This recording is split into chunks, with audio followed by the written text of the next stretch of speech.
The following is a production of Gearhead Media. All right, welcome back to the All Automotive Podcast. I'm your host, Matt Clausen. And today I wanted to go over a couple things here. I got my second letter in the mail for my 6.2 L87 engine recall, so the dealership was ready for me.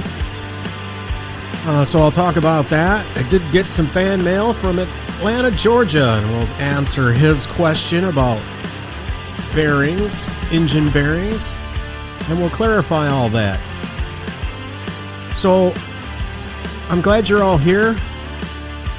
Fasten your seatbelts, and welcome to the All Automotive Podcast.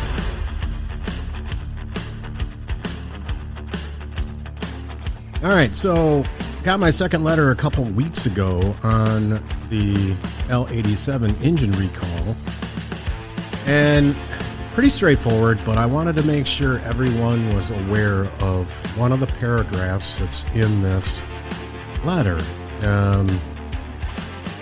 So it says it's important for you to schedule your vehicle, and I'm going to read this word for word. It is important that you schedule your vehicle for this recall inspection procedure as soon as possible. If your vehicle receives the recall inspection remedy, you will be provided additional protection if the engine failure occurs in your vehicle as a result of this condition. If this condition occurs on your vehicle within 10 years from the date it was originally placed in service, or 150,000 miles, and for you metric people, that's 240,000 kilometers, whichever occurs first, your engine will be repaired or replaced at no charge. The terms of your vehicle's powertrain warranty govern your vehicle's coverage for engine failure. Diagnosis or repair of the conditions other than the condition described above and engine failures that occur outside of your vehicle's powertrain warranty are not covered under this special coverage program. So there was a lot of confusion about, are we going to get an extra warranty if our engine passes?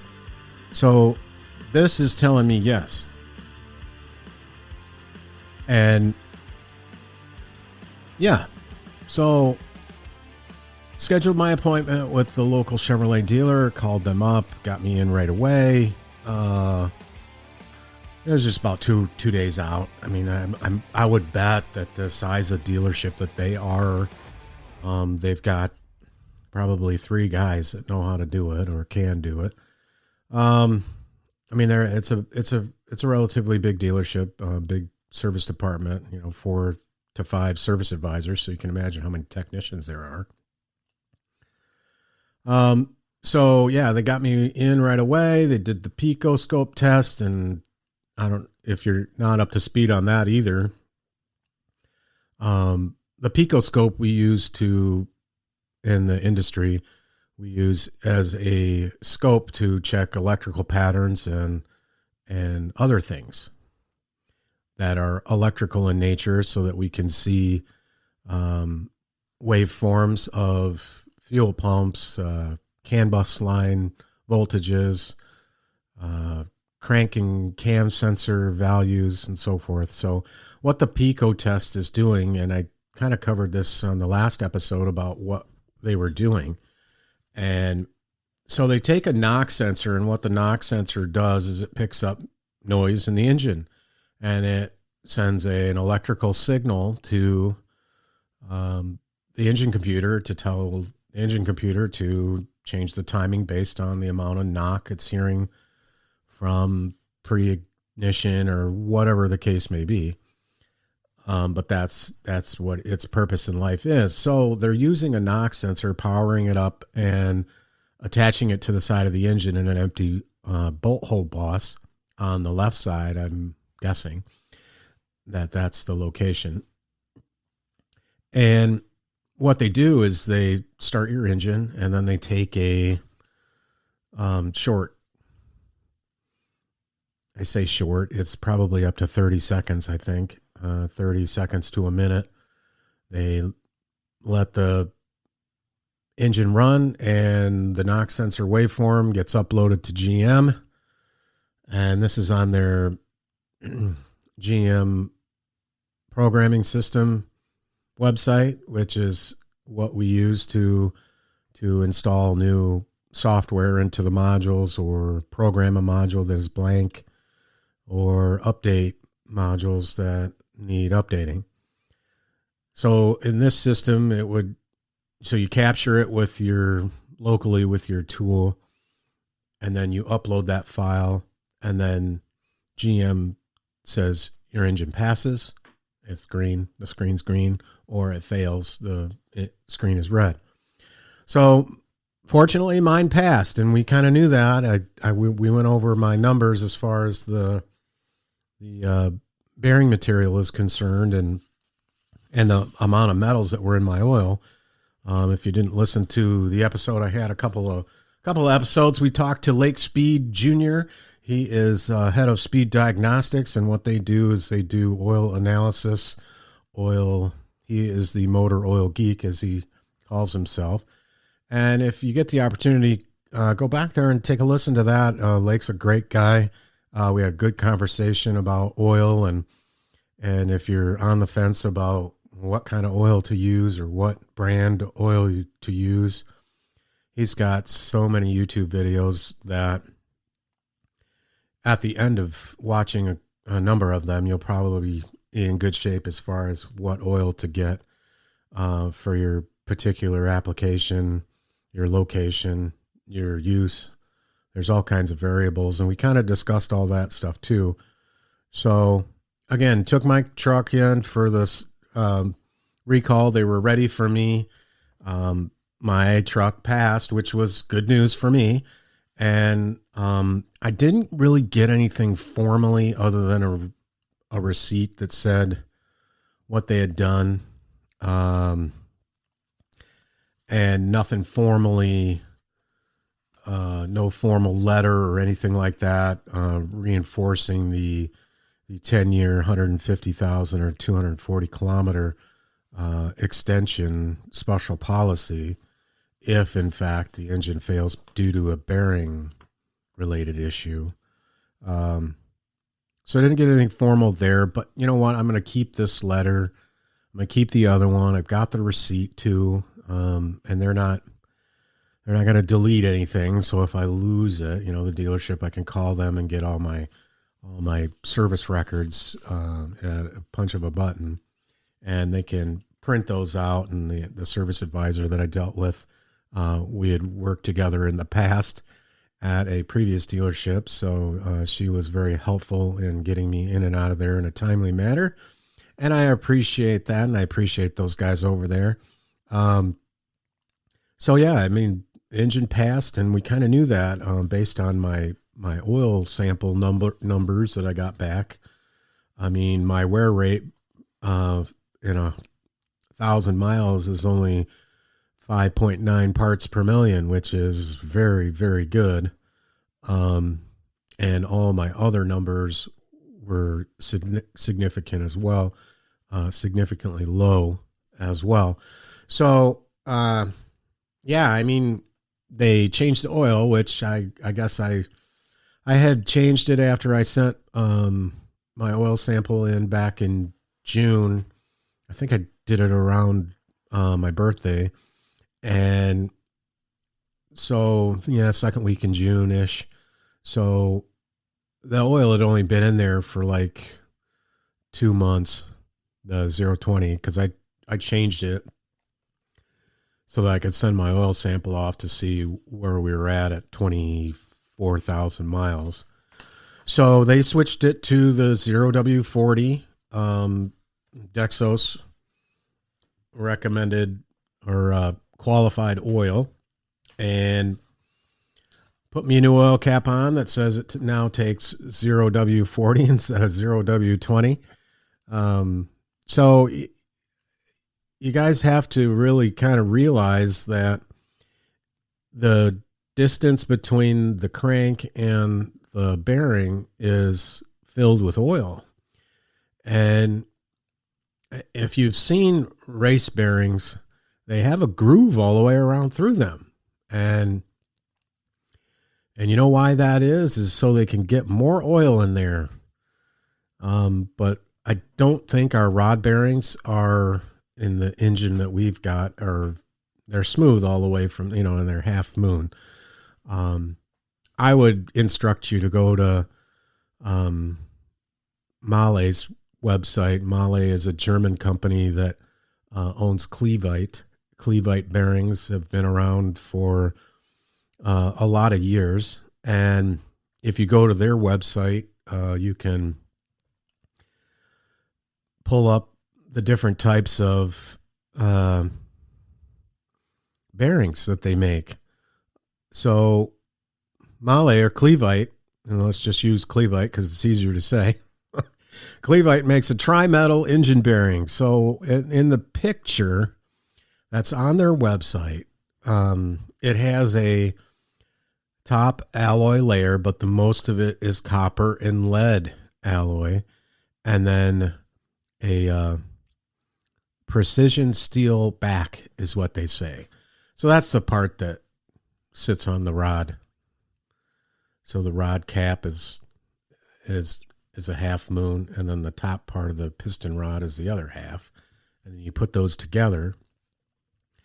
So getting back to the viscosity part of it, so the 40 weight, or the difference between 20 weight and 40 weight, is quite substantial, really, as far as the viscosity.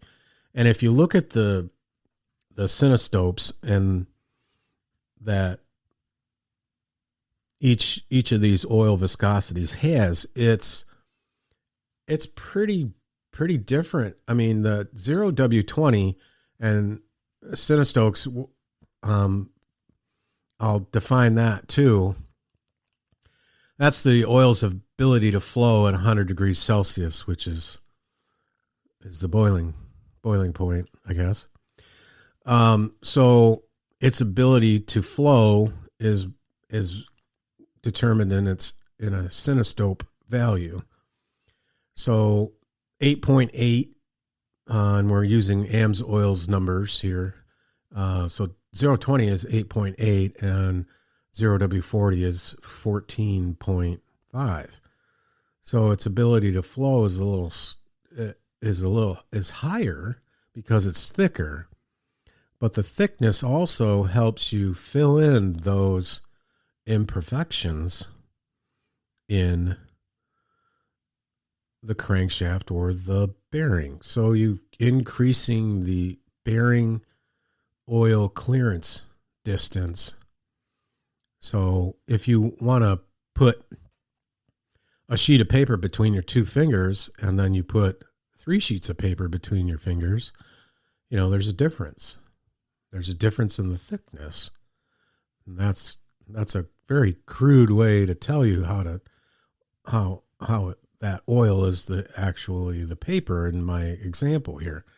So, like I said, we did get some fan mail from Atlanta, Georgia, and I'll paraphrase a couple of different things. He enjoyed listening to the 6.2 recall and my oil analysis, and he had a question.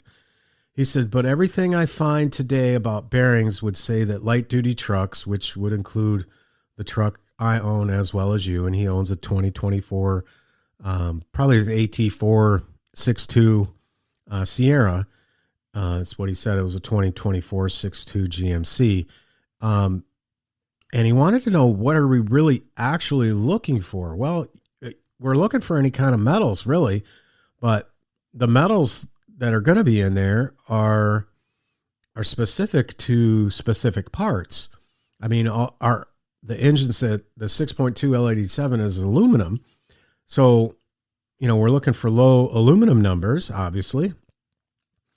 And the iron, that's from all the other parts, the cylinder walls and so forth. So to answer your question, if you have the bearing material is basically the the copper, tin, and the lead. You're going to have very, very small amounts of aluminum. If it's anything, it's covered up by aluminum for the look and for the extra protection on that initial roll around where you just have, right after assembly, you got assembly lube and you're trying to prime it. You're trying to get oil between the two, and, you're going to have a little bit of scuffing. Probably not much, but, that's an extra added layer of protection there. So really, to answer the question, it's the copper, tin, the lead, and yes, they are aluminum. There is some aluminum in them, and there is aluminum particles in our engine and can be in our engine, but it's not necessarily from the aluminum is not necessarily from the bearings.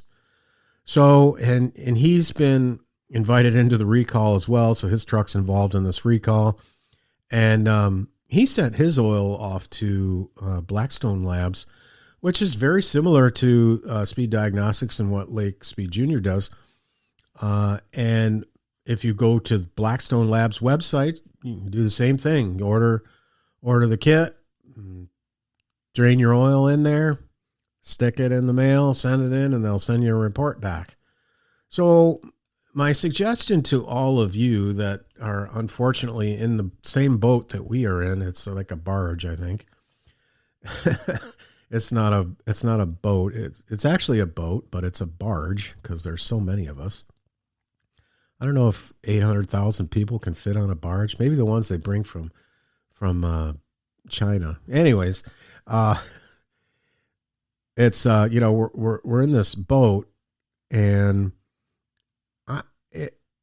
to me, it's a $65,000-$70,000 truck, depending on your option levels, and a little amount of money that it takes to send off these oil samples so that you can get a picture of exactly what's going on with your particular engine. And I'm sorry, guys, but I'm going to monitor this I'm going to probably do an oil analysis on this truck every single year. And I probably will do it twice a year. Because, I tow, and I've got a travel trailer, and I tow dirt bikes and side-by-sides. I have the opportunity to tow. It does get, according to me, it gets very warm here in Michigan. But it also gets very cold. And so we've got two different extremes. So those of you that are out there saying, oh, well, the 40 weight doesn't do anything, and do your research and figure it out on your own. There are so many sources out there that you can figure out why. We all know why they went with the 0W20. It's because they get 15 miles to the gallon.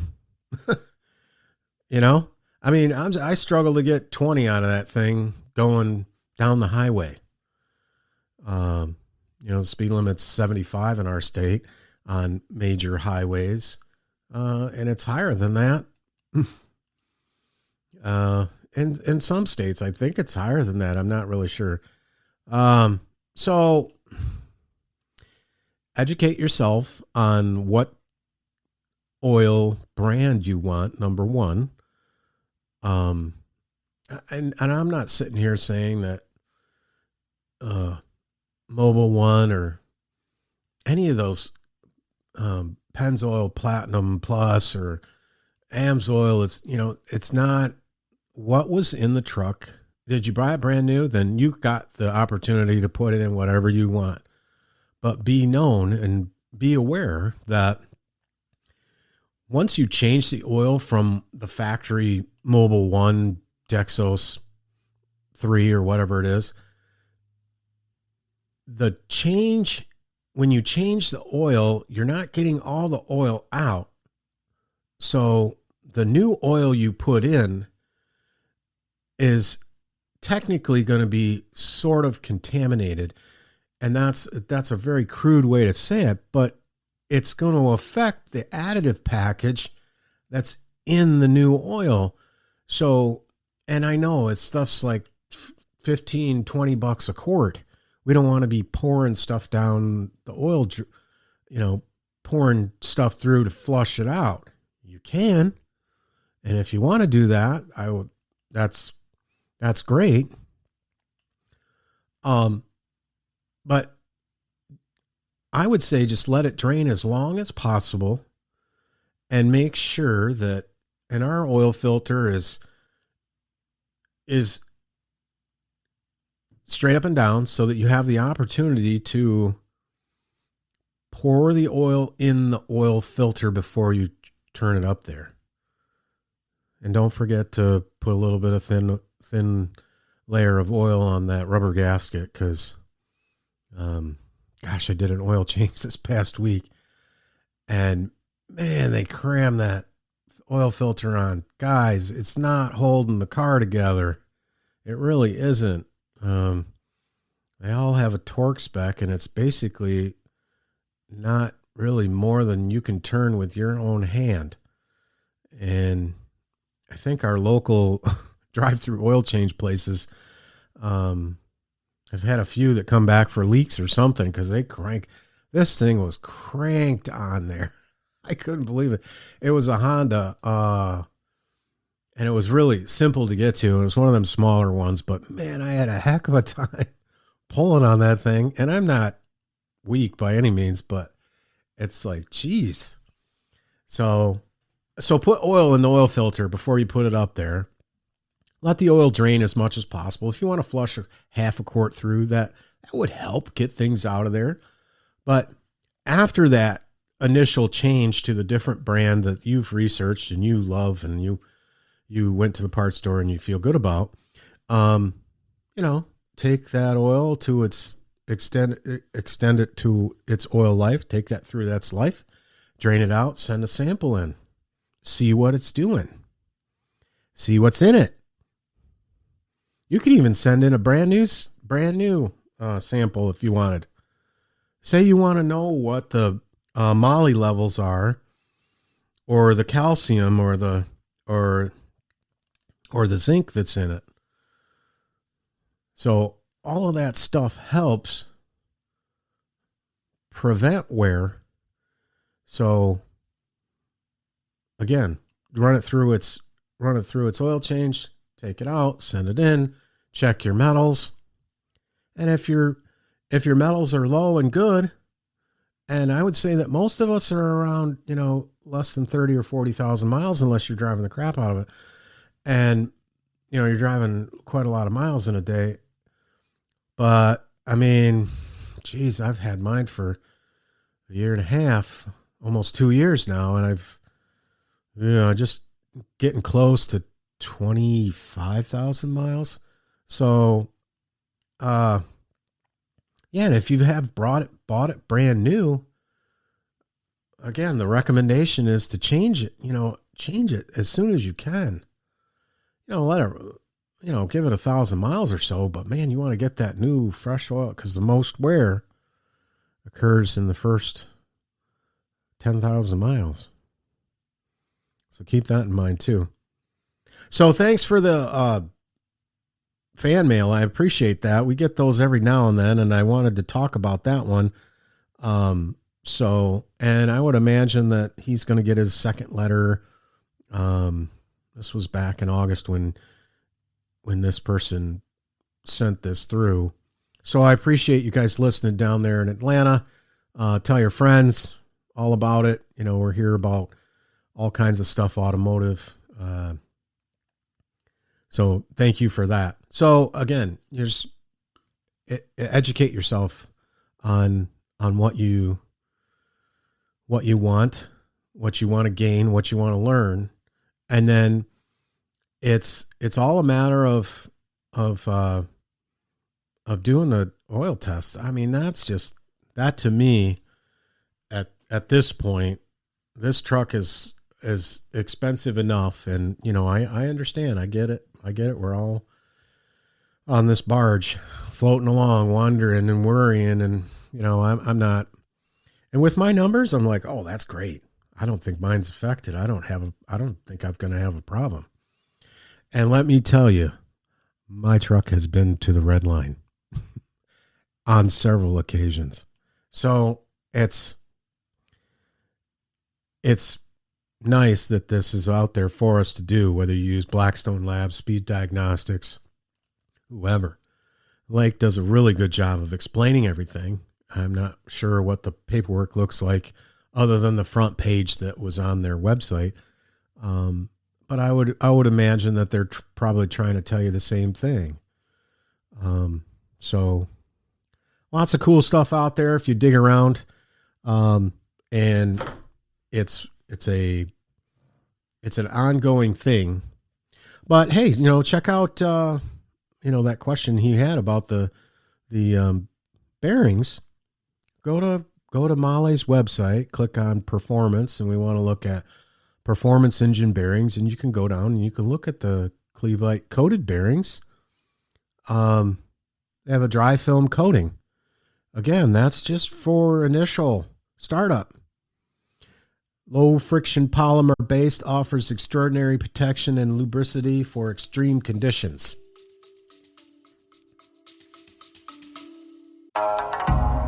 We will be back after a short break. Hey everybody, Matt here. Wanted to take a minute to talk about our main sponsor, G-Force Automotive. Did you know that they're a certified service center through Auto Value? What does that get you say? Well, that gets you 3 years or 36,000 mile warranty on select repairs. Want to know more about that? Visit their website at www.gforceautomotive.net. Click on that banner that says make an appointment and make your appointment today. We're proud to have them on board as the main sponsor of the All Automotive podcast. So now let's get back to it. More of the All Automotive podcast.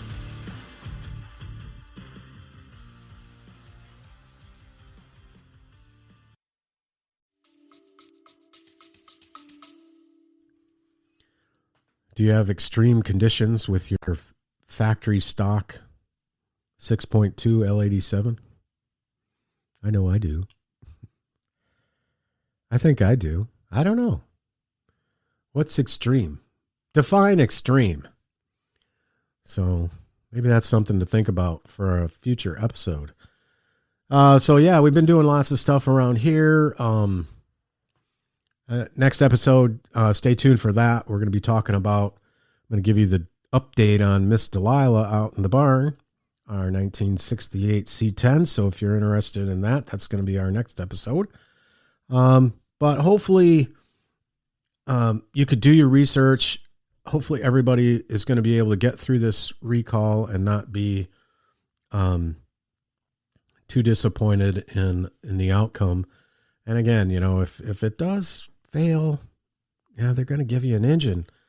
And like I said, whether it's in a timely manner, that's what's the problem. That's what the problem is getting the replacement engine.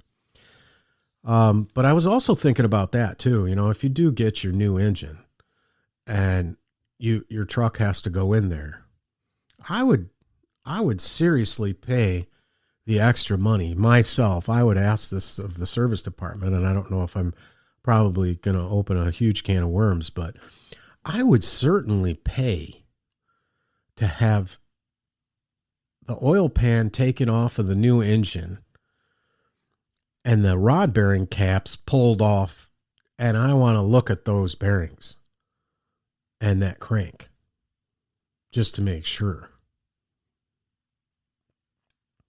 I would pay for that. And all I got to do is put it back together and retorque it. It's not like it's going to hurt anything. Or maybe you don't want to have them do that, or, on the opposite side of that as well, I don't really want them to touch anything, because if they touch something, then it does go bad. Then you paid them to do that. So devil's advocate, maybe, I don't know. I think I would. And especially if it's like a customer pay situation where if you're outside of this recall and looking in and you've got whatever year is not involved in this, like I would think it's a 19 or 20s,